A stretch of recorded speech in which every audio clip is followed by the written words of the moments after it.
Hello दोस्तों, बाबा साहब भीमराव अम्बेडकर एक विश्व रत्न। इनका जन्म 14 अप्रैल सन 1891 को मध्य प्रदेश के मऊ छावनी में हुआ था, पर ये महाराष्ट्र के रत्नागिरी के रहने वाले थे। इनके पिता का नाम रामजी तथा माता का नाम भीमाबाई था।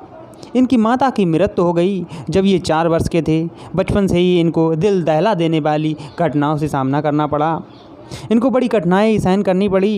इन्हें स्कूल के कमरे से बाहर पढ़ना पड़ता था। ऐसी घटनाओं का इनके मन पर बुरा प्रभाव पड़ा और इन्होंने ठान लिया कि मैं अपने समाज को इन दुराचारी प्रथाओं से बाहर निकाल कर ही रहूँगा।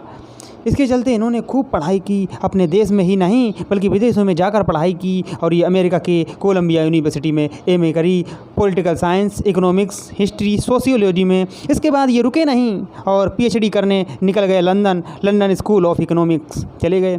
वहाँ जाकर इन्होंने एमएससी किया। इसके बाद लॉ की पढ़ाई की, फिर इसके बाद डॉक्टरेट किया। किताबों के ऊपर अपनी थीसिस लिखी। ये वही किताबें थीं जिससे आगे चलकर रिजर्व बैंक ऑफ इंडिया की स्थापना हुई, आरबीआई की स्थापना हुई।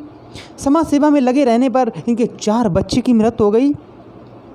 आगे चलकर इनकी पत्नी का भी देहांत हो गया, पर ये हार नहीं माने और संविधान को लिखा। इतने कठिन संघर्ष करके हमें ये अधिकार दिलाए और उन्होंने 1956 में बौद्ध धर्म ग्रहण कर लिया और उन्होंने बौद्ध धर्म के बारे में 22 प्रतिज्ञाएँ दी जो आज भी सभी के जहन में हैं। इन्हें father of the modern India भी कहा जाता है और इन लोग संविधान निर्माता भी कहते हैं। कोलंबिया यूनिवर्सिटी इन्हें सिंबल ऑफ द नॉलेज भी कहा है। ये हमारे भारत देश के सबसे पढ़े लिखे व्यक्ति थे। इनके पास 22 डिग्रियां थीं और ये 9 भाषाओं को जानते थे। एक ऐसा लीडर जो समाज के निचले तबके से आता हुआ फिर भी ये वो उस बुलंदी पर पहुंच गया जिस पर पहुंचना सबके लिए नामुमकिन है।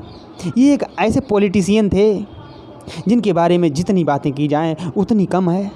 हमारे बाबा साहेब डॉक्टर भीमराव अम्बेडकर एक ऐसे महान शख्सियत थे जिन्होंने समाज की खातिर अपने परिवार तक को नहीं देखा।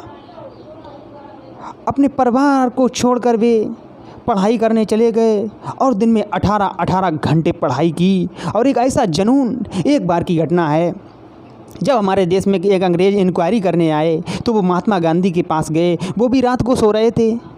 जब वो वीर सावरकर इनके पास गए, ये भी सो रहे थे। जब वो मदन मोहन मालवीय के पास गए, वो भी सो रहे थे। और जब मेरे बाबा साहब के पास गए तो वो जाग रहे थे। तो अंग्रेज़ ने पूछा कि ये सब सो रहे हैं और आप जाग रहे हैं? तो मेरे बाबा साहब ने बहुत खूबसूरत उत्तर दिया। उन्होंने कहा कि मेरा समाज सोया हुआ है इसीलिए मैं जाग रहा हूँ। हमारे बाबा साहब एक ऐसी महान शख्सियत जिन्होंने कहा था कि हिंदू धर्म एक ऐसा धर्म है जिसे सुधारा तो नहीं जा सकता परंतु छोड़ा जा सकता है। इसीलिए उन्होंने बौद्ध धर्म को ग्रहण किया। बौद्ध धर्म एक ऐसा धर्म है जो मानवता, भाईचारा सिखाता है। मानव एक समान, बौद्ध धर्म की यही पहचान। ये बाबा साहब ने बौद्ध धर्म के ऊपर अपनी थीसिस लिखी और उनकी अंतिम कृति थी द बुद्ध एंड हिज धम्मा। वो पूरे विश्व में मशहूर है। मेरे बाबा साहब ने कई सारी पुस्तकों की रचना की।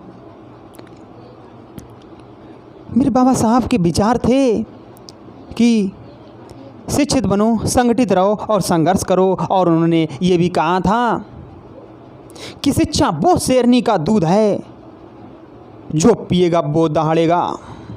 ये वचन आज के स्टूडेंट अगर उतार लें तो वो दुनिया बदल सकते हैं। ऐसे थे हमारे बाबा साहेब। जय भीम, नमो बुद्धाय। साथियों,